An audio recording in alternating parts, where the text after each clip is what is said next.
This is Noelle Chesnut. I don't know if you go by Whitmore at the end, but I know it's there. So, okay. My name is Noelle Chesnut Whitmore. I represent all the names. Yes, girl. She's the hottest thing on Clubhouse right now. No, you are. You're the hottest thing on Clubhouse.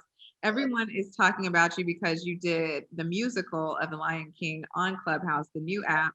I know that there has been a lot of buzz about it lately, but you kind of really pivoted and really pioneered with something. I think that I have a piece that Revolt TV wrote about you, so I'm just gonna kind of familiarize people with because I really like this piece.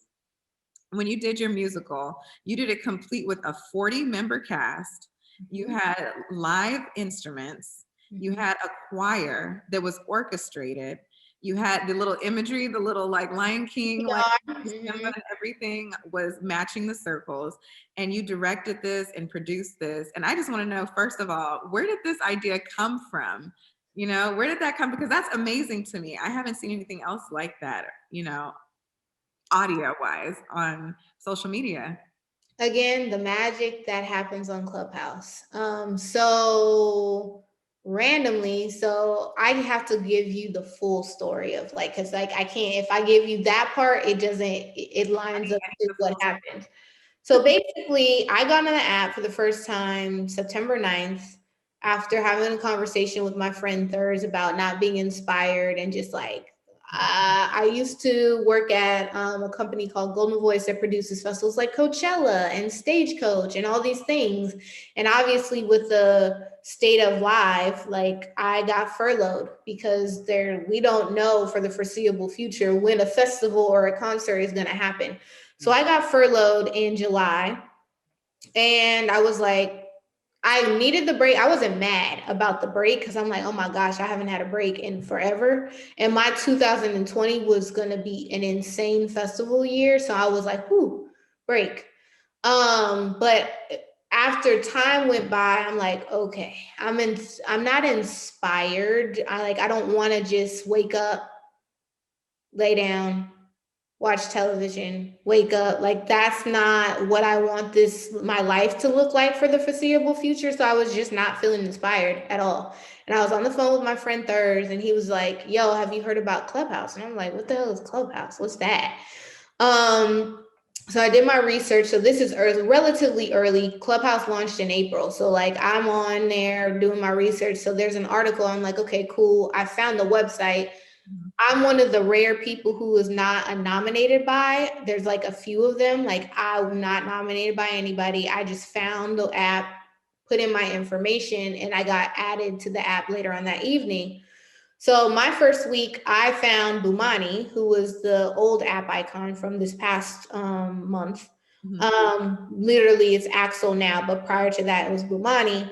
And my first week, I popped into the Cotton Club, which is literally a virtual club. Imagine that you are at a bar or a club and you have people talking and there's drinks and there's music and you're like dressed in attire. Like it was a full-blown virtual club experience where they're playing music through the app. There's a line to the club. So there's, the stage and then there's the audience. So the audience is the line to get into the club, but the stage is basically inside the club performance, or music or dancing in your living room, but virtual, imagining yourself as you're dancing. And then, yeah, so I was just like blown, like how, like what, this is an audio app. I'm confused at how we are like, I can order a drink and I'm dressed in like my favorite jazz musician in a black and white photo, but I'm actually imagining myself like I'm in a club, but I'm in my living room. So that moment just kind of like, think outside the box. Like this app is an audio app, but you don't have to use it under the terms of just conversation.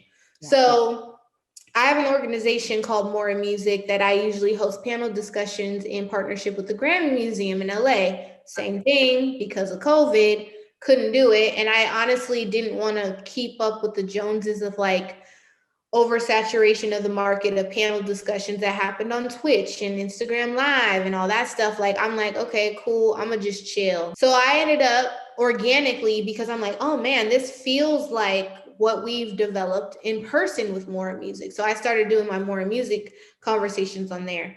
And then I got pushed. I call them bullies, but I knew it was love, into singing on the app, because my background is I started as a singer-songwriter at 15. So like I haven't really, a lot of people don't know I can sing. You want to sing us a little something, girl? Or you want to end with a song? You want to end with a little song? Come on now. You say you sing. Oh, okay, Kayla. Sorry, girl.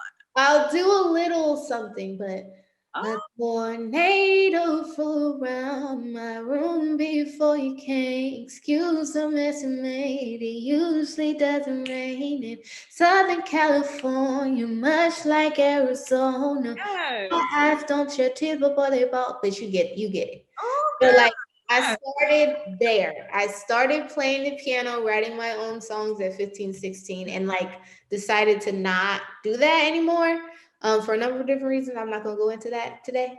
But yeah, so I haven't sung publicly. My last performance was like at least 6 years ago.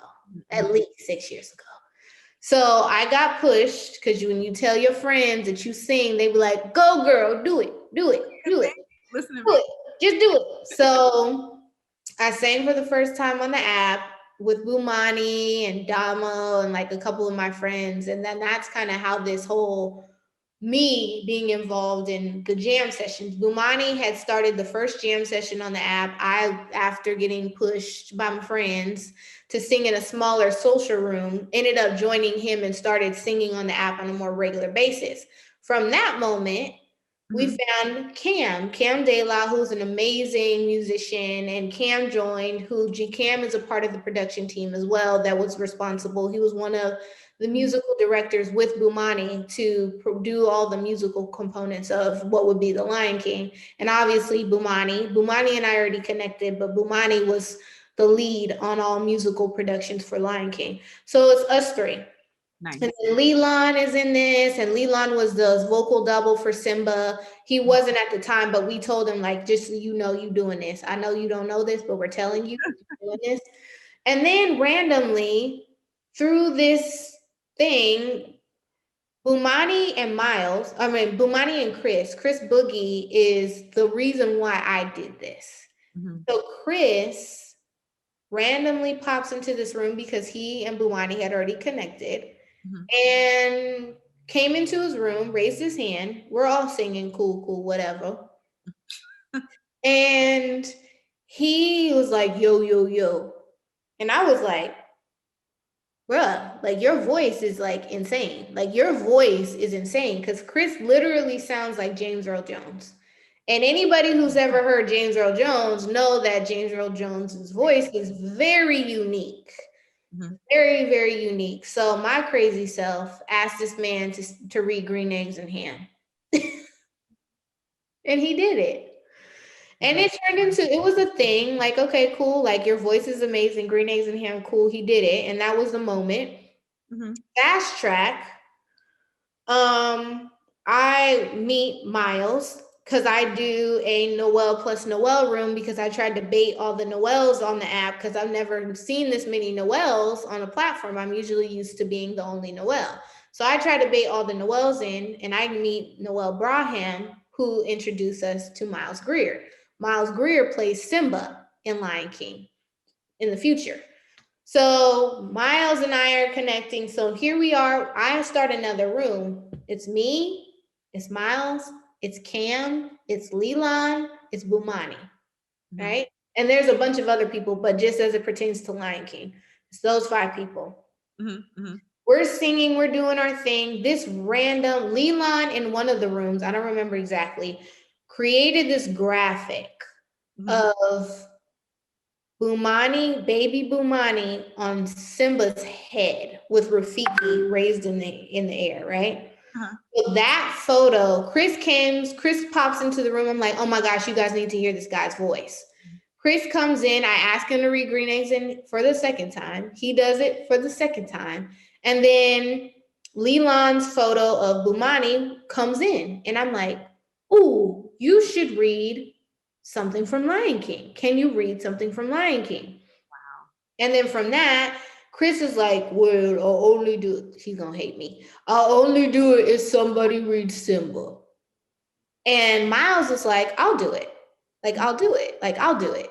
Mm-hmm. And I have the recording. I don't know if you want me to play it, but literally that they did it. And I was like, oh my gosh, we have to do like one, Chris, you need to do voice acting. You need, like, I don't know if anyone has told you this, but you need to do voice acting.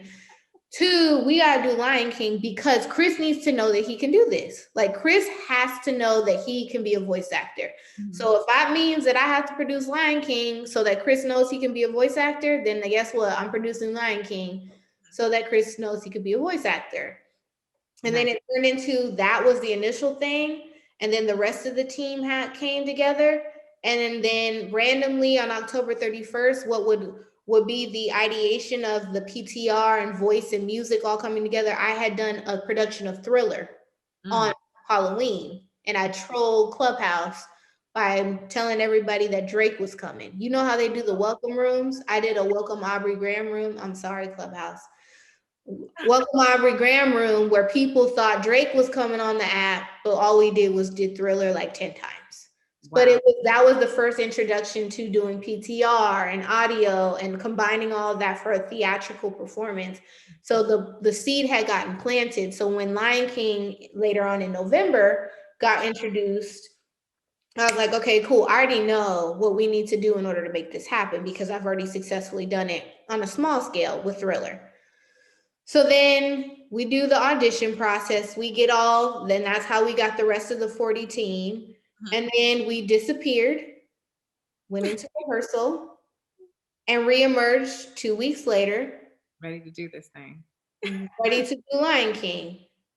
With the goal of bringing joy in the middle of a pandemic and it being in service of community the day after Christmas when so many people, for the first time in a long time, just were not going to be able to spend Christmas with their family. That was the first time in my life that I had not seen my family for Christmas.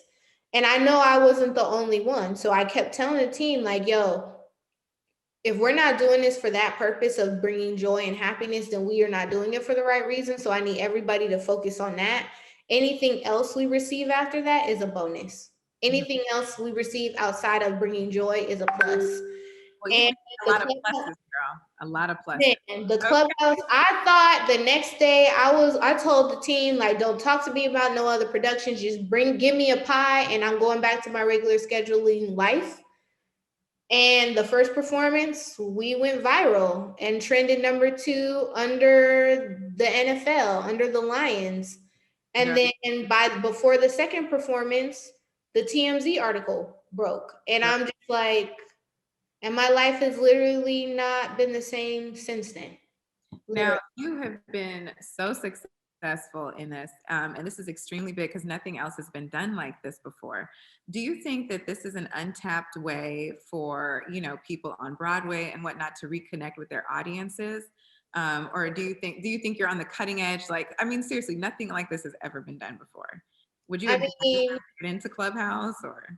I mean, within 24 hours, it became the Wild Wild West, and Cinderella and Dreamgirls and Hamilton and like all these other theatrical performances popped up, and I'm just like, oh, whoa. Like, I didn't mean to trailblaze a new category of content. That's Black Girl Magic. Black Girl Magic in full effect on accident. But you want to know what it's even more? When you do something in service of other people, your magic gets amplified times 50. That is so true. I love the energy of giving back and everything. How has the success been for you? Because, Ava DuVernay literally tweeted about it. I think Questlove tweeted about it. Numerous other people have tweeted about it. How has the success been for you? Have any of them personally reached out or anything like that? Or what do you think is going to be next? So, No celebrities per se have reached out to me directly, but a lot of opportunities have popped up since then. And like the overwhelming support of the community was beyond, it's still beyond. Like we are almost 2 months later and everyone's still talking about Lion King. Like everyone is still, like we still have articles coming out about what happened, and everyone cannot talk about any other performance unless they talk about Lion King. And we helped Clubhouse become $1 billion evaluation as it pertains to all of what happened. And the outpour in love from the community has been like so amazing. And honestly, like all this press stuff has been extremely overwhelming. I'm not gonna lie, because like I'm a behind the scenes girl, but for whatever reason, God chose me because I just so it's clear, I know that I'm a vessel, Yes. in service of something that's bigger than me. And understanding that God has given us assignments on this world to do and affect other people and affect change and be a positive light. For some reason, I guess I'm supposed to not be behind the scenes. I'm supposed to be in front of the scenes first, and like that's not what I wanted necessarily. That's where you started too. Sometimes it goes full circle and God's plan is going to be had no matter what we think our plans are. And that's what this sounds like to me. Exactly. And instead of like fighting it, I'm just embracing it and knowing that God is going to continue to protect me and give all of the resources, all of the people, all of the things that are necessary in order for him to get the glory. And if I'm truly in service of that mission and that goal, and I know that that's my purpose, then guess what? I need to get out of my own way and understand that I'm a vessel of something that's bigger than me. And just trying to ask for help when I need it, building infrastructure and structures around me, and being real with myself of like, what can you do? What can you not do? What can you say yes to and what can you not? So I'm trying to find that balance in the midst of also being a CMO of a social tech company, on top of all of the other things I have going on. So I'm learning that balance and I'm having to learn it quickly because in order for me to maintain my mental health, my physical health, all of the things I have on my plate, I have to learn balance, and I really need to learn when to say yes, when to say no, and when I need to push myself beyond my limits to be able to manage everything. And for the most part, by the grace of God, He's provided all the tools, the resources, and the people in order for this to be sustainable. And just taking it a day at a time. Girl, that's all you can do.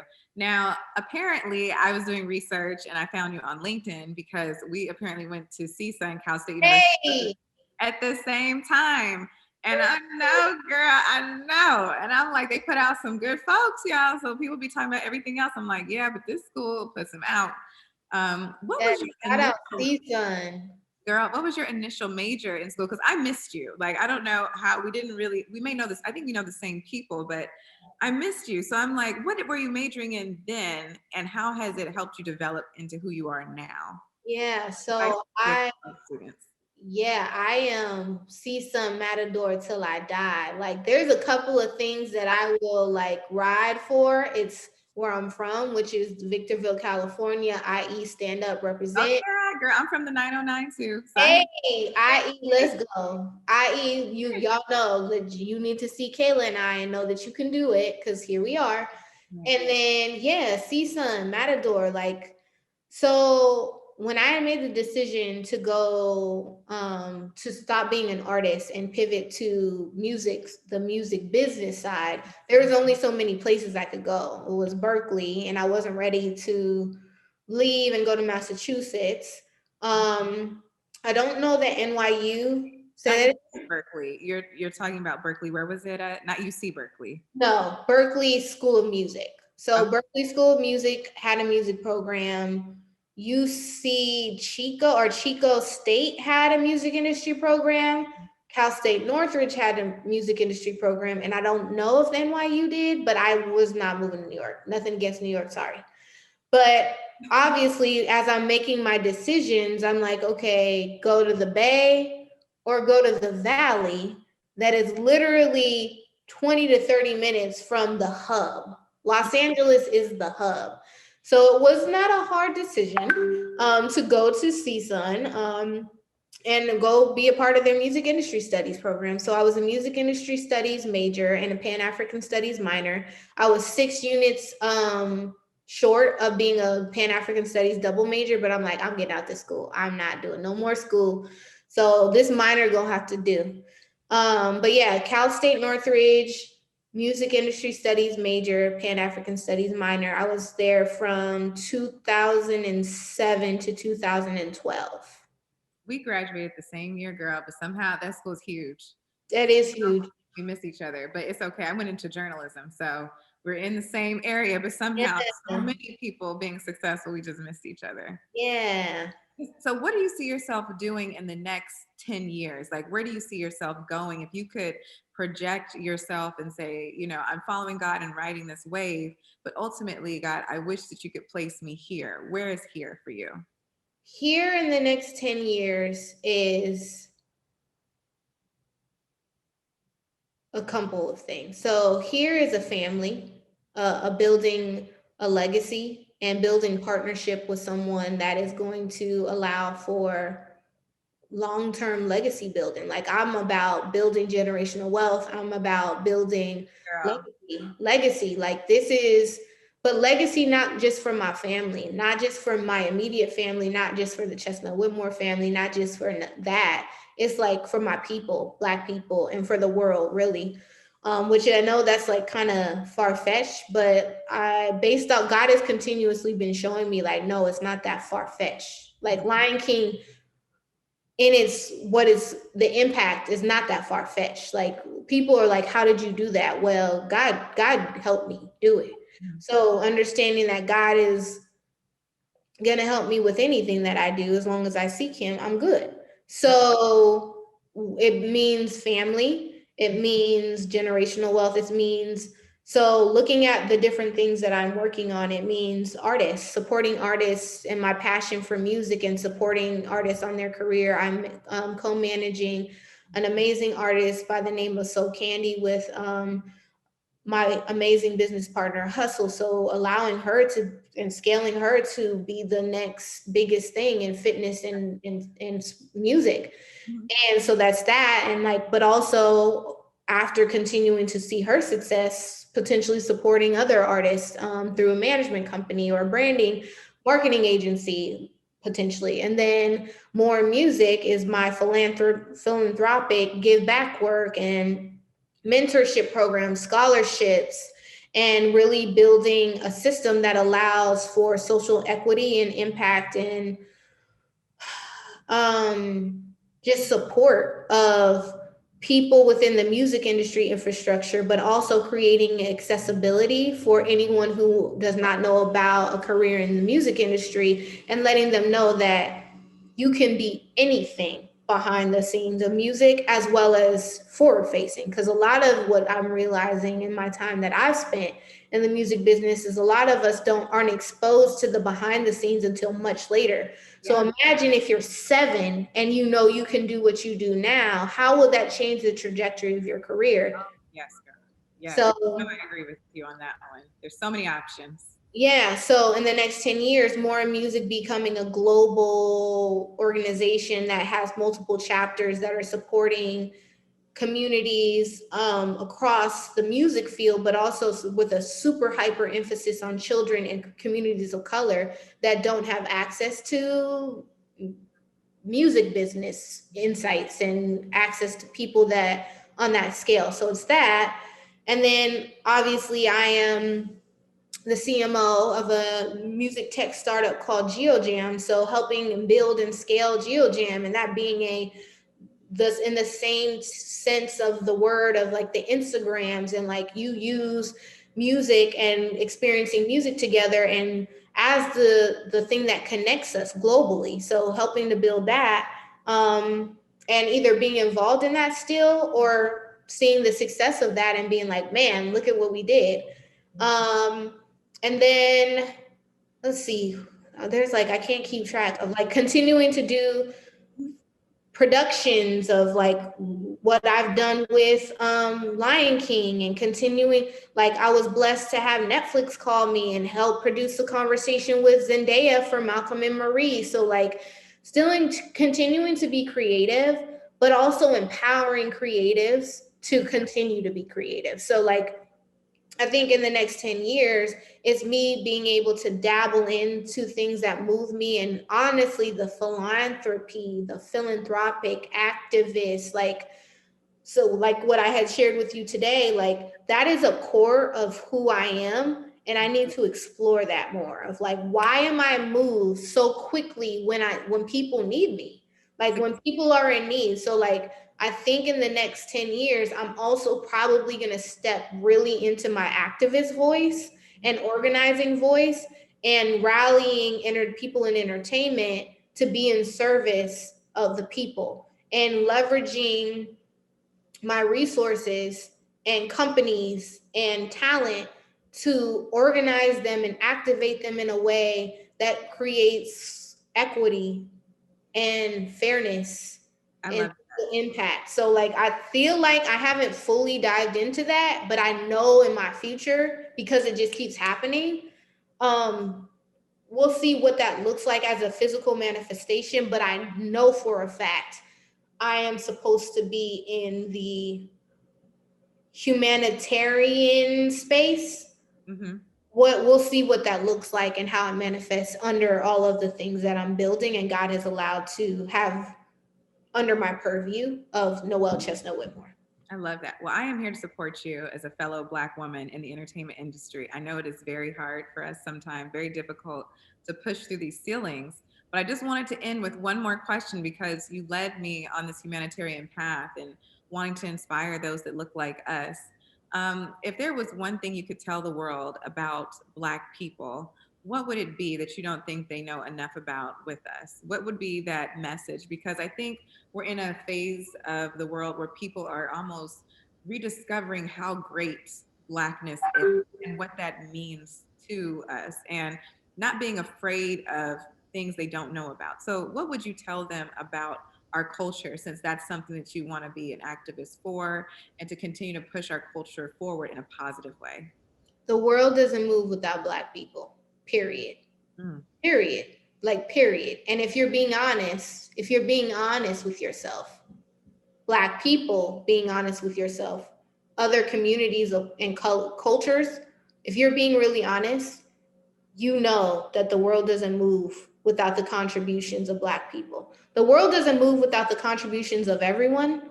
But if we think about the way in which we bring culture and move culture, and understanding how we place value on certain systems and things, it doesn't move without Black culture. And if we're being real, look at Clubhouse, look at all these things.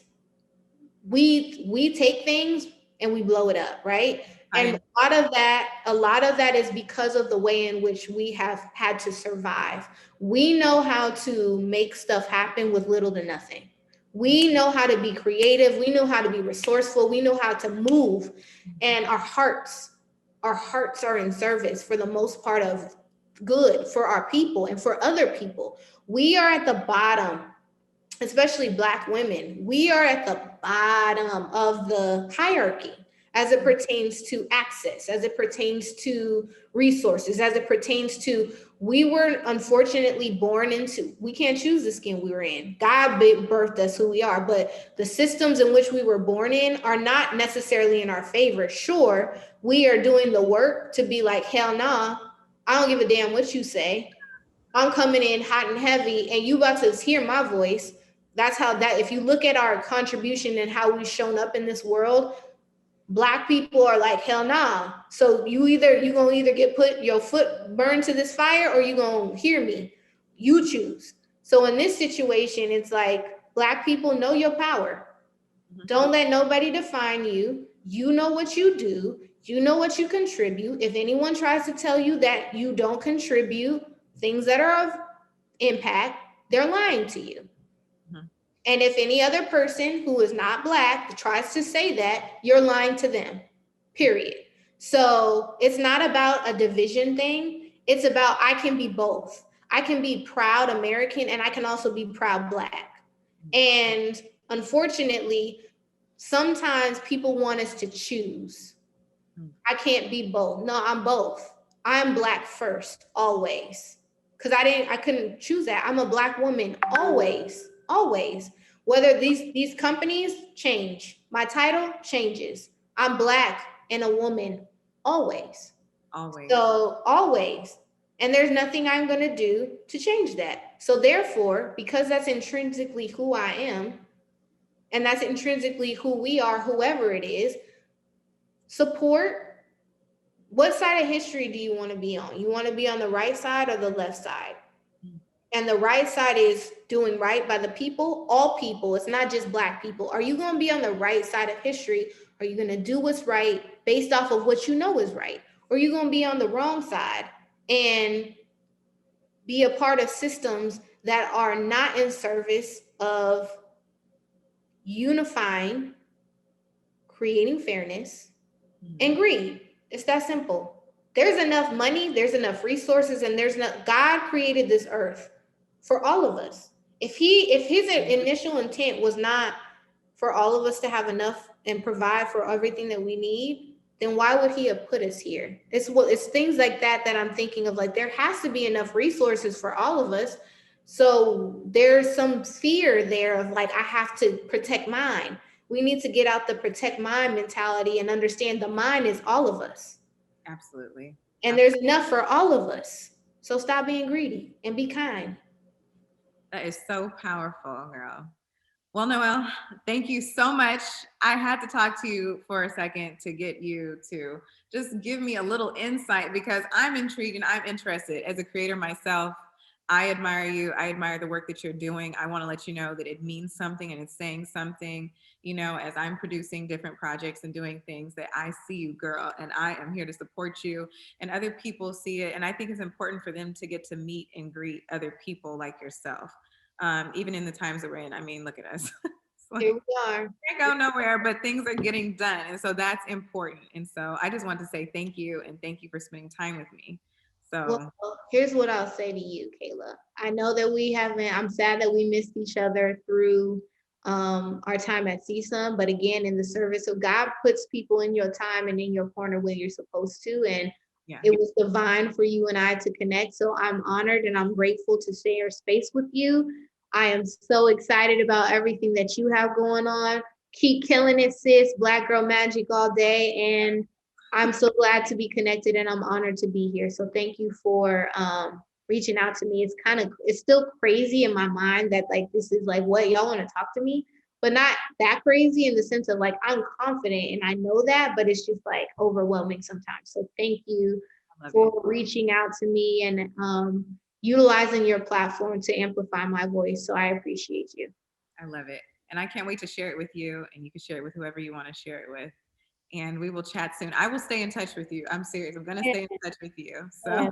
Do it. Let's do it. Let's do it. So all right, girl. Bye. Thank you so bye. much. Bye.